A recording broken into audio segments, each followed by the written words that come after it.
Shalom. Selamat pagi Bapak Ibu dan Saudara yang dikasihi oleh Tuhan. Bersyukur pagi hari ini kita boleh berada di dalam bait Tuhan. Kita sudah memuji, kita sudah memuliakan nama Tuhan, dan saatnya kita akan mendengarkan kebenaran firman Tuhan. Pagi hari ini kita akan membuka 3 bagian firman Tuhan. Yang pertama kita akan membaca di dalam 1 Korintus pasal yang ke-6 ayat yang ke-20. 1 Korintus 6 ayat yang ke-20. Kemudian Lukas pasal yang ke-6 ayat yang ke-27. Lukas 6 ayat yang ke-27. Dan bagian yang ketiga 2 Raja-Raja 6 ayat 18 sampai 23. Kita siapkan ya, 2 Raja-Raja 6 ayat 18 sampai 23. Saya mengundang Bapak Ibu untuk bersama-sama berdiri. Kita akan bersama-sama membaca kebenaran firman Tuhan ini. Yang pertama kita akan membuka di dalam 1 Korintus 6 ayat yang ke-20. Mari kita akan membacanya. 1 Korintus 6 ayat yang ke-20. Sebab kamu telah dibeli dan harganya telah lunas dibayar. Karena itu muliakanlah Allah dengan tubuhmu. Lukas 6 ayat yang ke-27. Lukas pasal yang ke-6 ayat yang ke-27. Saya akan bacakan Lukas pasal yang ke-6 ayat yang ke-27. Tetapi kepada kamu yang mendengarkan aku berkata, kasihilah musuhmu, berbuatlah baik kepada orang yang membenci kamu. Saya lanjutkan ayat 28. Mintalah berkat bagi orang yang mengutuk kamu, berdoalah bagi orang yang mencaci kamu. 2 Raja-Raja pasal yang ke-6 ayat yang ke-18 sampai ayat yang ke-23. Demikianlah firman Tuhan. Ketika orang-orang Aram itu turun mendatangi dia, berdoalah Elisa kepada Tuhan, butakanlah kiranya mata orang-orang ini, maka dibuatnyalah mata mereka sesuai dengan doa Elisa. Ayat 19. Kemudian berkatalah Elisa kepada mereka, bukan ini jalannya dan bukan ini kotanya, ikutlah aku, maka aku akan mengantarkan kamu kepada orang yang kamu cari. Lalu diantarkannya mereka ke Samaria. Segera sesudah mereka sampai ke Samaria, berkatalah Elisa, ya Tuhan, bukalah mata orang-orang ini supaya mereka melihat. Lalu Tuhan membuka mata mereka sehingga mereka melihat, dan heran mereka ada di tengah-tengah Samaria. Lalu bertanyalah Raja Israel kepada Elisa, tatkala melihat mereka, kubunuhkah mereka Bapa? Tetapi jawabnya, jangan, biasakah kau bunuh yang kau tawan dengan pedangmu dan dengan panahmu? Tetapi hidangkanlah makanan dan minuman di depan mereka, supaya mereka makan dan minum, lalu pulang kepada tuan mereka. Disediakannyalah bagi mereka jamuan yang besar, maka makan dan minumlah mereka. Sesudah itu dibiarkannyalah mereka pulang kepada tuan mereka.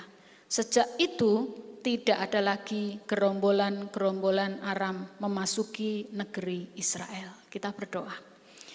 Bapa, saat ini kami mohon hikmat yang daripadamu, kiranya Engkau yang akan menaruhkan roh-Mu di dalam hati kami, sehingga hamba-Mu bisa menyampaikan apa yang menjadi maksud Tuhan, dan umat-Mu boleh mendengarkan apa yang menjadi perkataan-perkataan Tuhan. Kami siap untuk mendengarnya, dalam nama Yesus, amin. Silakan duduk kembali.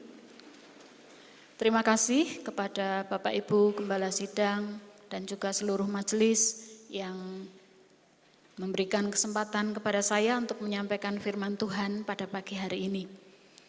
Bapak Ibu, kemarin Bapak Ibu ada yang hadir di hari raya kasih sayang, ya. Ada ya? Ya, puji Tuhan. Hari Valentine gitu ya. Ada yang sudah dapat hadiah? Dapat kado? Coklat? Ya. Ada? Ada yang belum? Kayaknya saya bawa deh ya hadiah untuk Bapak Ibu. Iya, ini hadiahnya. Yo, di samping kanan kirinya kasih hadiah. Ya, mbah-mbahnya bingung ngopo iki. Sarangeo gitu mbah ya. Puji Tuhan ya, kita boleh merayakan hari kasih sayang. Tetapi sesungguhnya Bapak Ibu ada kasih yang lebih besar yang sudah kita terima. Yaitu dari Tuhan, dari Yesus Kristus yang sudah mati bagi kita. Di dalam 1 Korintus pasal yang ke-6 ayat yang ke-20 tadi kita boleh belajar. Kita boleh mengerti siapa kita ini. Orang yang sangat dikasihi oleh Tuhan. Amin. Ya, kasih Allah adalah kasih yang tertinggi. Dan kasih itu sudah kita terima. Di mana? Ketika dia mati di atas kayu salib bagi kita. Di dalam 1 Korintus 6 ayat yang ke-20 tadi dikatakan, kita ini sudah dibayar cicil? Bukan dicicil, tetapi lunas dibayar. Lunas dibayar. Ada satu lagu yang beberapa waktu ini saya sangat suka ya. Maksudnya berbicara kepada saya secara pribadi. Judulnya Karenamu dari GPCC kalau nggak salah ya. Kata-katanya, aku ini sudah dibayar dengan harga yang tertinggi. Dibayar dengan harga tertinggi. Saya pikir dibayar dengan harga tertinggi itu maksudnya apa? Saudara, kita ini ada di dalam tawanan iblis, di dalam tawanan si jahat. Kita ini digadaikan karena dosa, ya. Tetapi karena kasih Allah, maka kita sudah dibayar lunas, dibayar dengan harga tertinggi, dengan penawaran tertinggi, luar biasa ya. Mungkin ini nanti akan jadi bagian pembahasan yang lebih dalam, tapi saya nggak mau bahas ini. Saya hanya mau memperlihatkan bahwa betapa kasih Tuhan kepada kita. Siapa kita ini? Tetapi dia memberikan penawaran tertinggi untuk kita. Bapak Ibu pernah lihat lelang? Ya, kalau di lelang itu siapa yang berhak untuk membawa barang yang dilelang?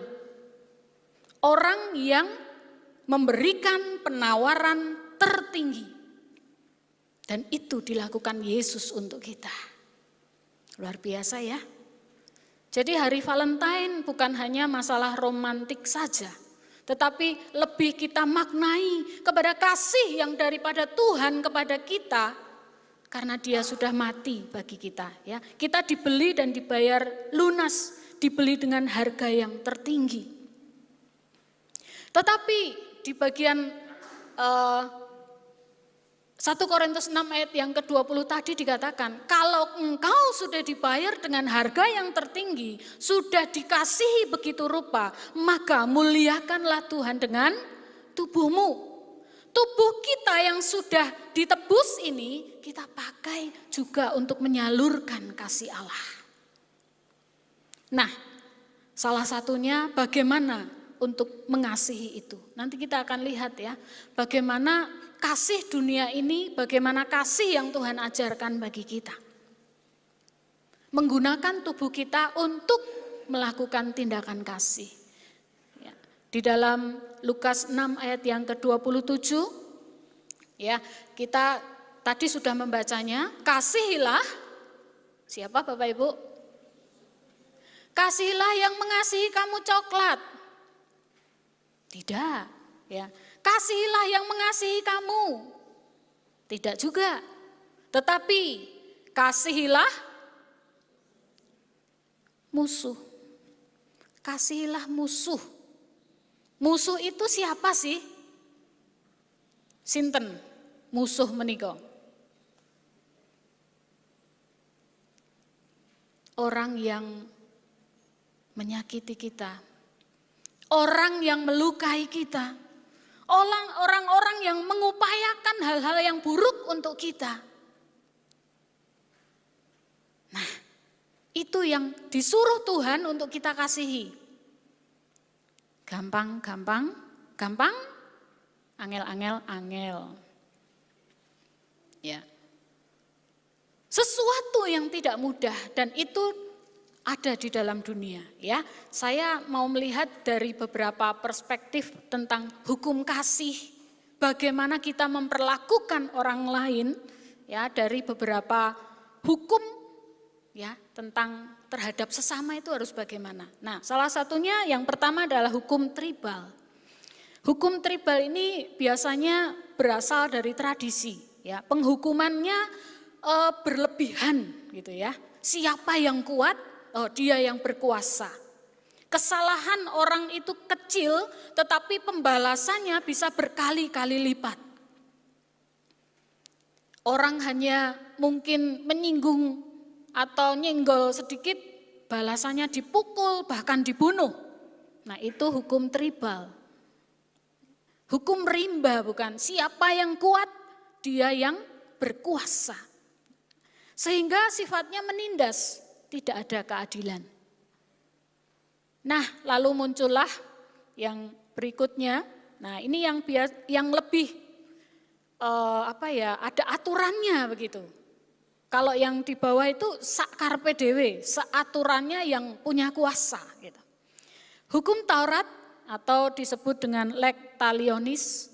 Nah, itu mengatur mata ganti mata, gigi ganti gigi. Saya pikir ya wis padha wae to Tuhan, tapi ternyata itu lebih baik daripada hukum tribal.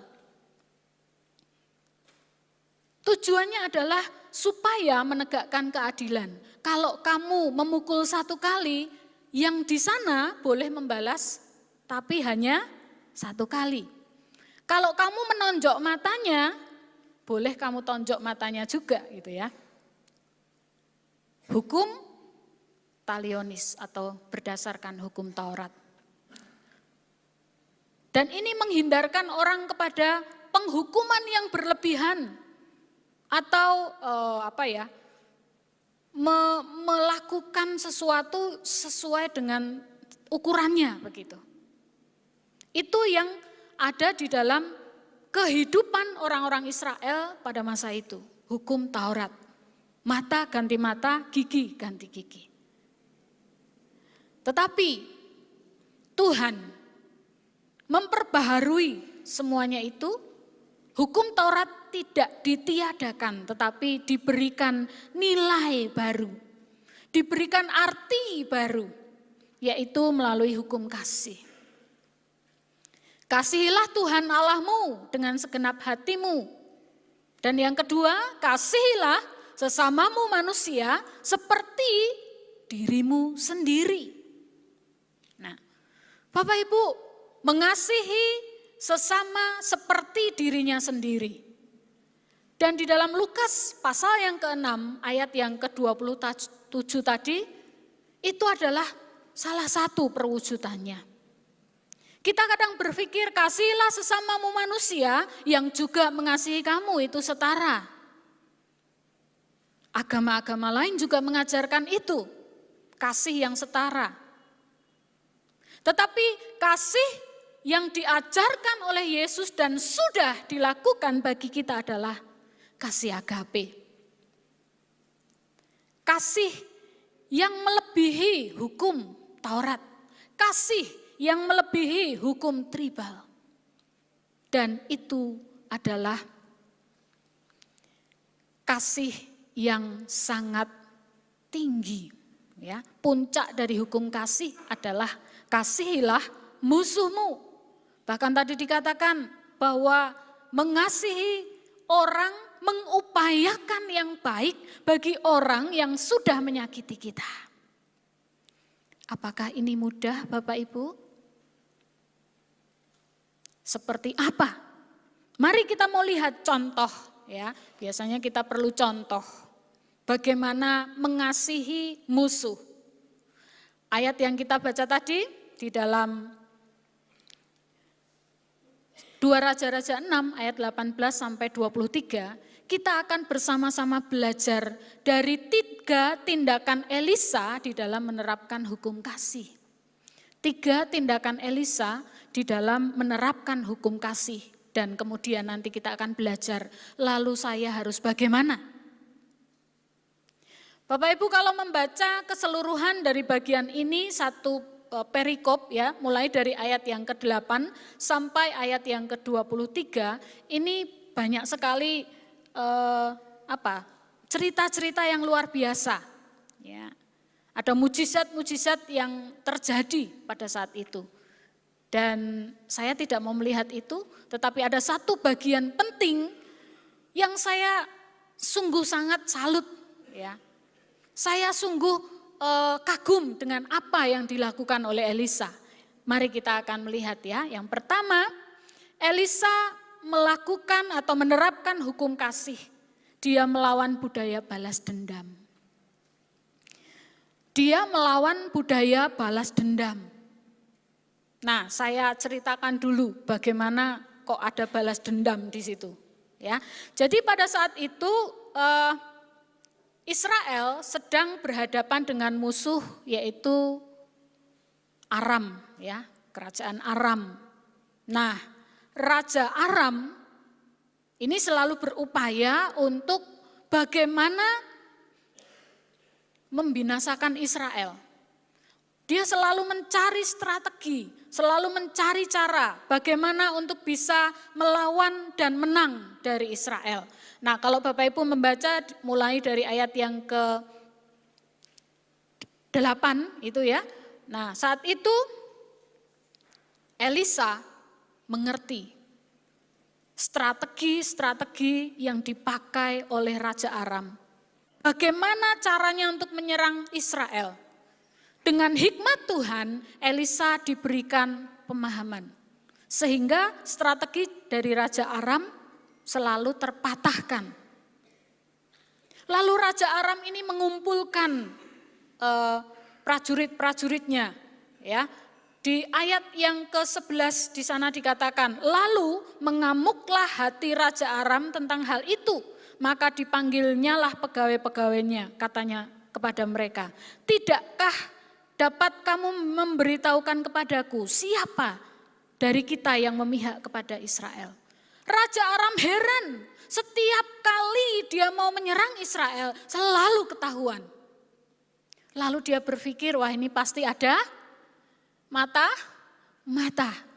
ada spionase ini. Siapa? Ya, dia cengkel, dia marah, ini pasti ada orang yang sedang mau melakukan sesuatu yang buruk kepada kita. Tapi prajuritnya berkata, tidak Raja. Kita ini orang setia, kami tidak mungkin membocorkan rahasia raja kepada orang Israel. Terus bagaimana? Terus kenapa kok orang-orang Israel itu selalu menang?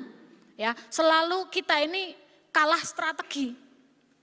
Ada seorang yang bernama Elisa.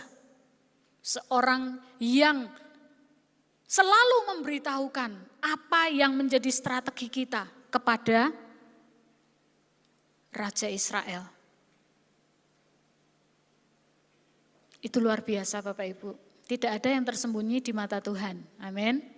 Strategi musuh kita pun kita bisa tahu. Bapak Ibu yang berdagang pasti punya strategi dagang, ya. Ya kan?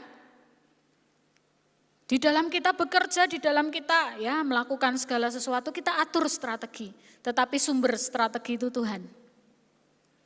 Amin. Tidak usah takut. Aduh, ekonomiku bagaimana, usahaku bagaimana. Berdoa, minta hikmat dari Tuhan. Minggu kemarin saya pelayanan di Gender, di tempat Pak Duyatno. Ya. Ada seorang jemaat yang bersaksi, jadi dia punya kebun, ya, punya sawah lah. Semua tetangga-tetangganya nanam padi. Tapi dia digerakkan Tuhan untuk menanam singkong. Tetangganya mungkin heran, loh kok enggak kayak kita? Kok enggak kayak kita nanam padi? Strategi itu ternyata beberapa waktu kemudian dia baru tahu. Padi itu semua dimakan tikus. Ya, gagal panen mereka. Tetapi dia berhasil dengan tanam ubinya. Dia diberitahu oleh Tuhan, tanam ubi ya. Akhirnya dia banyak mendapatkan penghasilan dari ubi itu. Tetangganya harus ya tidak mendapatkan apa-apa. Strategi yang dari Tuhan. Luar biasa ya. Ya, Elisa dapat mengerti strategi musuh karena hikmat yang dari Tuhan. Dan akibatnya Elisa dimusuhi oleh Raja Aram. Dia tidak suka. Lalu di ayat berikutnya dikatakan, berkatalah raja, pergilah melihat di mana dia, supaya aku menyuruh orang menangkap dia. Lalu diberitahukanlah kepadanya, dia ada di Dotan. Dia gemes, dia kesel, dia jengkel. Dan itu adalah permusuhan yang harus dihadapi oleh Elisa. Tetapi jauh sebelum itu, permusuhan antara Aram dan Israel itu sudah terjadi beberapa waktu sebelum peristiwa ini, ya, sudah sangat lama. Jadi ini musuh bebuyutan. Aram itu musuh bebuyutan dari Israel turun-temurun. Kalau sudah bicara tentang musuh bebuyutan, waduh, itu pasti sudah menandas di hati gitu ya. Elisa juga akhirnya mendapatkan musuh, yaitu Raja Aram. Raja Aram mengejar dia bukan hanya dengan 10-20 prajurit, hanya ngejar satu orang loh. Hanya mengejar satu orang. Tetapi berapa prajurit yang dikerahkan? Bapak Ibu, ayat 14. Maka dikirimnyalah ke sana kuda serta kereta dan tentara yang besar. Tentara dalam jumlah yang sangat besar. Aram pernah punya pengalaman mau tangkap ini Elisa dengan 50 prajurit. Enggak mempan. Maka pengalaman itu membuat Raja Aram kerahkan pasukan yang lebih banyak lagi. Tetapi di situ Tuhan membuat sebuah mujizat yang luar biasa. Nah, di ayat yang ke-18, ketika tentara Aram ini masuk ke wilayah itu, Elisa berdoa, Tuhan, butakanlah kiranya mata orang-orang ini. Mungkin bukan buta, enggak benar-benar buta terus enggak bisa matanya buta begitu ya. Tetapi membuat mereka ini enggak bisa ngerti ini jalan kemana ini ya. Ini arahnya kemana ini. Mereka jadi bingung, jadi linglung gitu. Jadi tidak tahu arah, tidak mengerti ini daerah mana ini. Kalau kita mau menangkap Elisa, kita harus kemana? Bingung mereka. Tuhan membutakan mata mereka. Musuhnya dibuat bingung, ya, tidak tahu arah dan pada akhirnya justru mereka sampai ke sarangnya Israel. Sampailah mereka di Samaria, di tengah kota Samaria yang pasti sudah banyak prajurit-prajurit Israel. Itu adalah kesempatan. Kesempatan untuk apa Bapak Ibu? Membinasakan mereka, membunuh mereka. Ini waktunya balas dendam yang terbaik gitu ya. Musuh sudah di depan mata Bapak Ibu. Tetapi yang sangat luar biasa, sebuah peristiwa yang langka di hukum Taurat masa itu. Karena Elisa hidup di masa hukum Taurat. Hukum perang juga memperbolehkan musuh ditawan dan dibunuh. Hukum Taurat Taurat juga memperbolehkan mata ganti mata, gigi ganti gigi. Diperbolehkan, diizinkan. Itu kesempatan baik.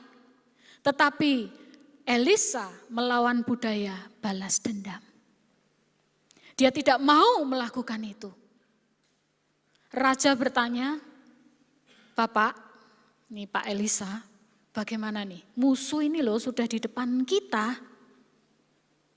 Tinggal tangkap, masukkan penjara, bunuh, selesai.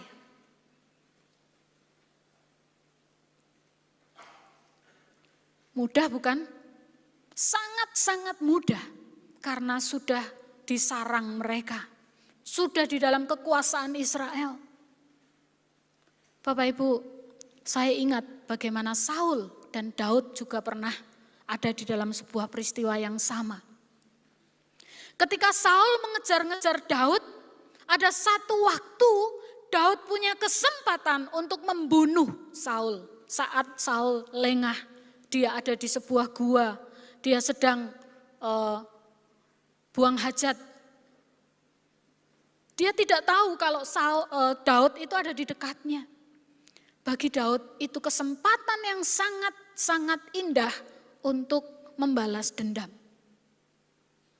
Karena Saul selalu mencari cara untuk membunuh Daud. Tetapi apa yang dilakukan oleh Daud? Dia membiarkan musuhnya pergi tanpa terluka sedikit pun. Dia hanya memotong ujung jubahnya. Punca, itu bagian kecil dari jubah yang dipakai oleh Saul. Daud melawan budaya balas dendam. Budaya kita sekarang ini, ya, kejahatan-kejahatan yang terjadi sekarang ini, kadang-kadang itu terjadi bukan karena masalah besar. Masalah kecil, masalah sepele tersinggung saja, tetapi kemudian akibatnya sangat luar biasa. Ada pembunuhan, balas dendam yang terus-menerus terjadi. Bahkan mungkin ada balas dendam yang sedianya mau dilakukan untuk orang, untuk musuhnya, tetapi musuhnya sudah mati. Tapi dendamnya masih ada, musuhnya sudah mati, orang yang dibenci sudah mati, tetapi dendamnya masih ada. Bapak, Ibu, dan saudara yang dikasihi oleh Tuhan, tindakan pertama yang dilakukan oleh Elisa adalah melawan budaya balas dendam. Berikutnya, tindakan yang kedua, Elisa memerintahkan raja menjamu musuh dengan hidangan. Ya. Ayat yang ke-21 tadi dikatakan, lalu bertanyalah raja, kubunuhkah mereka Bapak? Tetapi jawabnya, jangan. Biasakah kau bunuh yang kau tawan dengan pedangmu dan dengan panahmu? Tetapi hidangkanlah makanan dan minuman di depan mereka, supaya mereka makan dan minum, lalu pulang kepada tuan mereka. Luar biasa ya. Luar biasa Bapak Ibu, hidangkan makanan, jamu mereka loh. Ini musuh loh. Musuh Bapak Ibu, orang yang sudah menyakiti saudara, orang yang sudah membenci saudara, tetapi saudara harus menyediakan kue, membuatkan minum, apalagi hidangan-hidangan disediakan. Dan sangat luar biasanya itu bukan hidangan ala kadarnya. Bukan hanya makan dan minum seadanya. Kalau Bapak Ibu membaca di ayat yang ke-23, dibuat apa? Dibuatkan apa Bapak Ibu? Jamuan besar. Jamuan besar itu apakah makanannya hanya 1-2 macam? 3 macam? Wow, tidak. Minuman ada, snack ada, kue-kue ada, kue mungkin beberapa macam, ya. Lalu sayur, nasi, apalagi sate. Waduh, itu ada gambar di situ ya. Macam-macam. buah, belum lagi nanti hidangan penutup. Waduh, lengkap itu kalau namanya perjamuan besar Bapak Ibu. Memberi yang terbaik. Wah, saya heran-heran ini. Ini loh hukum Taurat yang berlaku saat itu. Tetapi Elisa, dia menyediakan hidangan di hadapan musuh. Bapak Ibu, ketika kita melihat sesuatu yang tidak semestinya, kita heran bukan? Loh kok kayak gitu ya? Musuh malah dijamu, diberi hidangan yang terbaik. Mengusahakan, mengupayakan yang terbaik. Mendoakan musuh masih ringan. Tuhan, aku berdoa, dia loh yang kemarin itu sudah membuat saya sakit hati. Doakan, mampu? Mampu Bapak Ibu? Halo? Saya dengar khotbahnya Bu Yulia 2 minggu lalu ya Bu ya. Sama tentang mengasihi musuh. Tetapi bukan hanya sekedar mengasihi saja, kau mengasihiku, aku mengasihimu. Tetapi ini lebih dari itu. Kau membenci aku mengasihi engkau. Menjamu engkau, melakukan yang terbaik bagi engkau. Itu sangat luar biasa. Itu perintah. Nah, itu ya. Susahnya di situ. Itu perintah. Perintah harus dilakukan. Kalau tidak melakukan perintah itu, ia enggak dapat berkatnya. Mau dapat berkatnya? Berikan jamuan besar kepada orang yang sudah menyakitimu. Halo? Amin? Wow, berat Tuhan, angel Tuhan, ya. Angel memang. Tetapi itu perintah Tuhan. Dan kita harus lakukan. Bu, ibu sih enggak pernah disakiti orang. Sopo kondo. Maaf Bapak Ibu, kadang-kadang hamba-hamba Tuhan itu banyak tersakiti. Nah, kalau di sini enggak ya, enggak ada jemaat yang menyakiti hamba Tuhannya ya. Amin. Ya sih, ora tahu Bu menyakiti, ngomongin yang buri yo. Ya. Bapak Ibu, sakit hati, luka itu bisa menjadi bagian dalam hidup kita. Tetapi bagaimana Tuhan menyuruh kita untuk memberikan jamuan besar. Di dalam Amsal pasal yang ke-5 ayat 21 dan sampai ayat yang ke-23 itu. Ya, bagaimana itu juga ayatnya berbicara tentang, saya bacakan aja ya. Amsal pasal, bukan 25. Pasal 25, itu kelihatan 5-nya aja ya. Ayat 21, jikalau seterumu lapar, berilah dia makan roti. Jikalau ia dahaga, berilah dia minum air. Nah, ya. Kalau dia haus, kasih minum. Kalau dia lapar, kasih makan. Itu yang dilakukan oleh Elisa. Pada umumnya orang tidak melakukan itu. Tetapi Elisa melakukan itu bersama dengan prajurit-prajurit itu. Memberi makan, menjamu. Yang ketiga, yang berikutnya. Mungkin kita berpikir, oh engkau nek bar menjamu, ya toh, dikei racun sithik. Lah, engkau lah bar kuwi mati ya. Ya, alah kasih-kasihlah sianida gitu ya. Oh mungkin jamuannya itu ada sianidanya. Ya. Lah mungkin yang makan para prajurit ini juga ketar-ketir enggak Bapak Ibu? Ketar-ketir enggak prajurit Aram? Mereka mau minum, mikir, waduh, gek ono racune. Ya, mau makan, waduh, gek, ya sudahlah, makan mati, enggak makan juga matilah. Mendingan mati dengan perut kenyang gitu ya. Wis ben ono racune rapopo, sing penting kenyang. Tapi apakah demikian Bapak Ibu? Mungkin setelah rekannya yang di sana makan, tak tunggu sik aku rawani mangan. Tak tunggu reaksine koncoku. Muntah-muntah ora gitu ya. Gletak apa ora?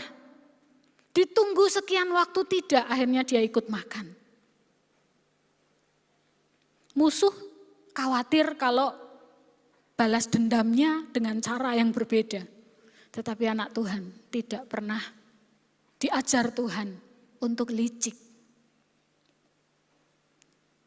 Kasih ya kasih, tulus.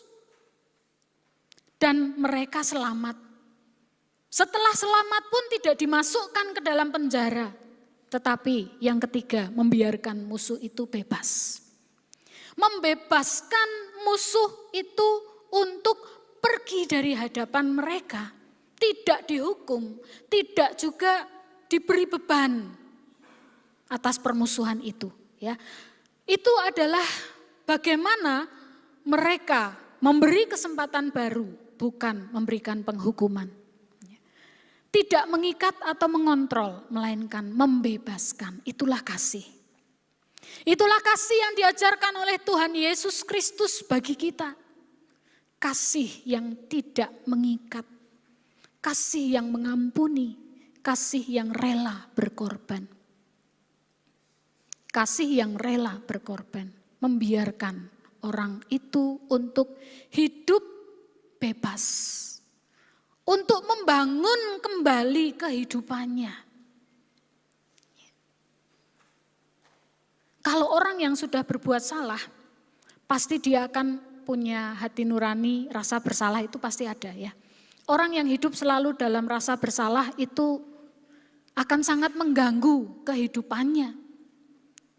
Ya, akan mengikat. Seperti orang yang ditali gitu ya. Rasa benci, dendam itu membuat kita terikat. Orang yang kita dendami juga terikat Bapak Ibu.